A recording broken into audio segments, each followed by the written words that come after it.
tu déclares une chose et cela arrive, tu annonces une chose et cela arrive, mais cela nécessite la consécration des lèvres. Veille sur ta bouche si tu veux vivre la puissance de Dieu.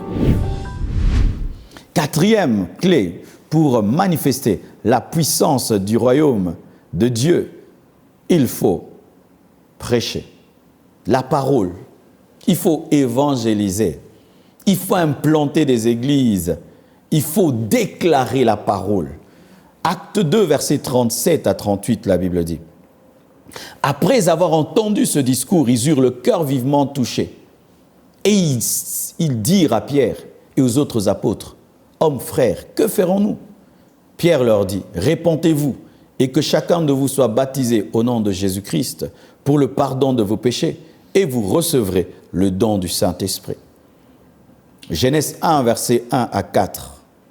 Au commencement, Dieu créa les cieux et la terre. La terre était informe et vide. Il y avait des ténèbres à la surface de l'abîme et l'Esprit de Dieu se mouvait au-dessus des eaux. Dieu dit que la lumière soit et la lumière fut.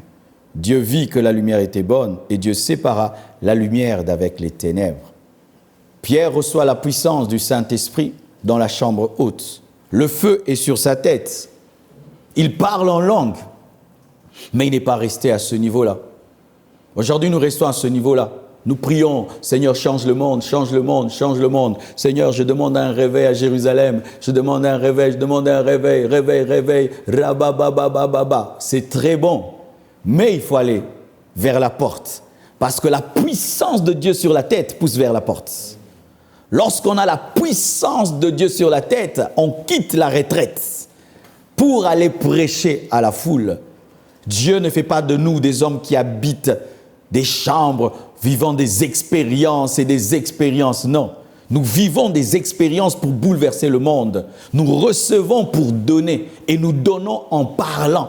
Car Dieu, voulant créer le monde, qu'est-ce qu'il a dit? Il a parlé. Que la lumière soit et la lumière fut. Toutes choses ont été créées par la parole. C'est par la parole que tu libères la puissance de Dieu. Pierre sans micro, Pierre sans mégaphone, Pierre sans un ampli, a prêché et des milliers de personnes l'ont entendu.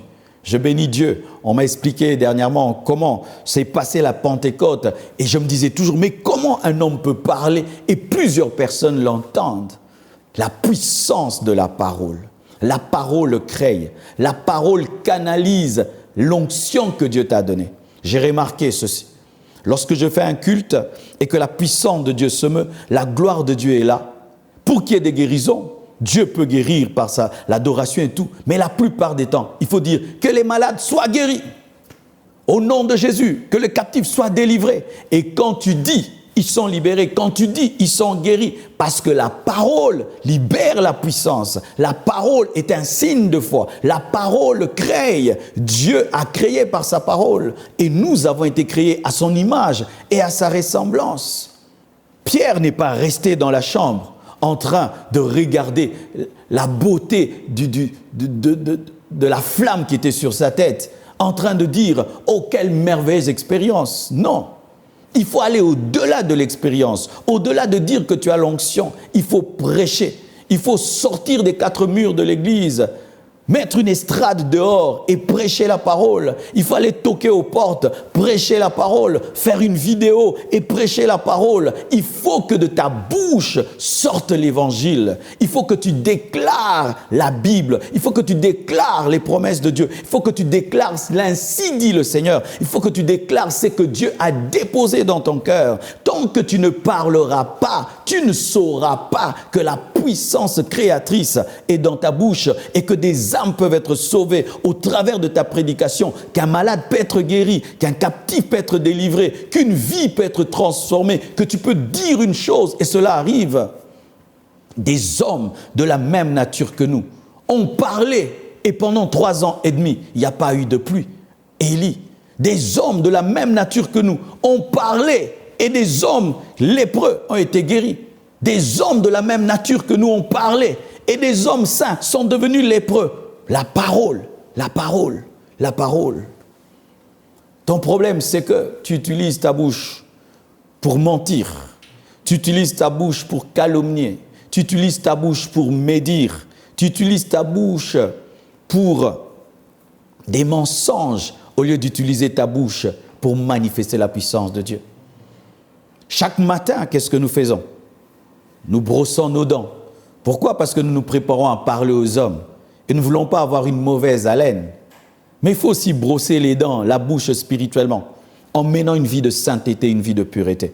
Lorsque tu sais que tu es un prédicateur, lorsque tu sais que tu es un enfant de Dieu, qui est appelé à prêcher, qui est appelé à enseigner, qui est appelé à guérir les malades, à déclarer, à bénir les hommes, à manifester le jugement de Dieu au travers de ta bouche, tu dois veiller sur ta bouche. Tu dois éviter de perdre cette puissance que tu as dans des banalités. Perdre la puissance que tu as dans des futilités. Perdre la puissance que tu as dans le mensonge. Parce que nous ne sommes pas oints pour le mensonge. Nous sommes oints pour la vérité. Et un homme qui sait qu'il peut être utilisé par Dieu, lorsqu'il parle, doit veiller sur sa bouche.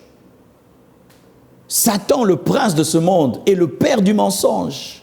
Et lorsqu'un chrétien qui a la puissance de Dieu ne se sanctifie pas en parole et est dans le mensonge, sa bouche ne sera pas puissante. J'ai fait l'étude du ministère de Samuel, j'étais vraiment choqué. Lorsqu'on fait le résumé du ministère de Samuel, on dit qu'aucune de ses paroles n'était tombée à terre. Non, ça, on dit ça de Dieu. C'est Dieu, quand il parle, qu'aucune de ses paroles ne tombe à terre. Mais Samuel était tellement en communion avec Dieu qu'aucune de ses paroles n'était tombée à terre. De sorte même que lorsque Saoul est allé invoquer son esprit, Samuel est sorti de la mort et il a parlé, tout ce qu'il a dit s'est accompli. Même dans la mort, ses paroles se sont accomplies. Lorsque tu veux que tes paroles s'accomplissent, tu dois être un homme consacré.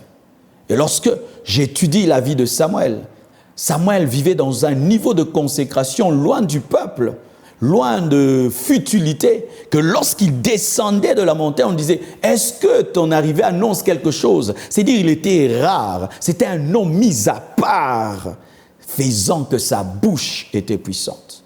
Lorsque tu n'as rien à dire, ne dis rien. Et quand tu dois dire quelque chose, ça doit toujours être pour l'édification. Et ainsi tu diras, malade soit guéri, sera guéri. Démon sort, il sortira. Parce que la bouche qui dit Jésus doit être sanctifiée. Le nom de Jésus n'est pas de la magie. Le nom de Jésus n'est pas une formule magique. Les fils de Xéva ont vu Paul invoquer le nom de Jésus-Christ sur les malades et sur les démoniaques et voir des résultats. Ils ont cru qu'il fallait seulement citer le nom de Jésus pour avoir des résultats. Ils ont essayé, les démons ont dit, nous connaissons Jésus et qui est Paul, mais vous, qui êtes-vous? Ainsi, il ne suffit pas de dire Jésus. Jésus n'est pas une formule. Jésus, c'est la communion. Jésus, c'est l'intimité. Jésus, c'est l'obéissance. Comment veux-tu utiliser mon nom alors que tu n'es pas en accord avec moi? Comment veux-tu utiliser mon nom alors que tu ne vis pas en communion avec moi? Nous sommes des hommes.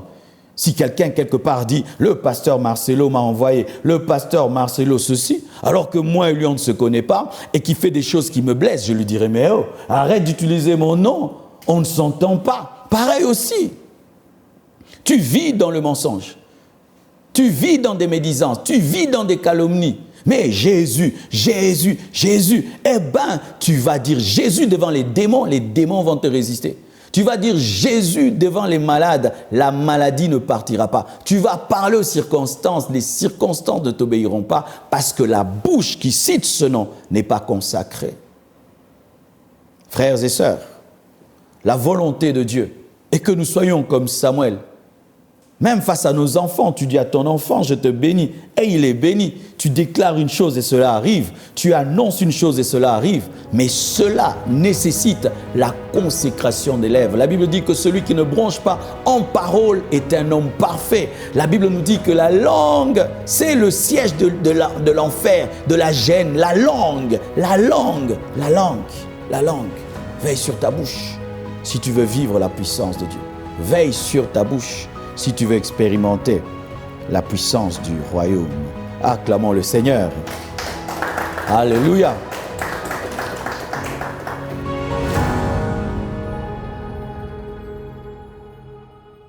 Shalom, j'espère que vous avez aimé cette vidéo.